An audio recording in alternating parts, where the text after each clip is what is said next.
Ayan, magandang hapon po. Narito po tayo ngayon kay Lumina Homes, Cabanatuan. Ipakikita ko po sa inyo ngayon ang hanay ng mga Amy. Ang Amy po, isa po sa ating row house. Pakikita ko po sa inyo yung loob na yan.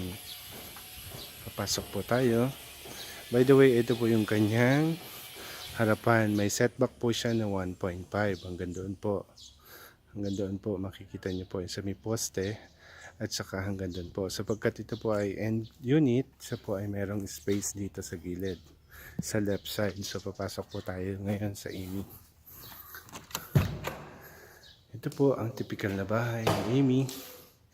Ito po ay naka-provision for one room. Yan. Kapag po inayos po natin, makikita niyo po, dito po ang kanyang kwarto. Dito naman po sa area na to, ang kanyang sala o receiving.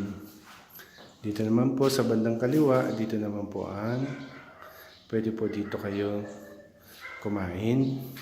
Dito po ang inyong rep sa gilid na to. Ito po ang kanyang CR.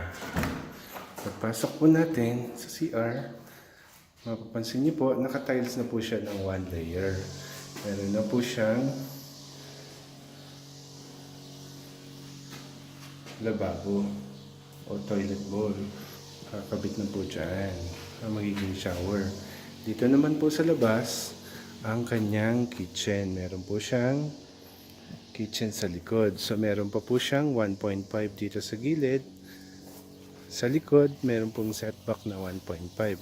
Kapag po ginawa natin, dito po ang kanyang, pwede po tayo dito mag-dirty kitchen. Soon po kasi magkakaroon po ng harang dito. Magkakaroon po siya ng bakod. So ngayon po, ito po ang kabuuan ng Amy. Makikita po natin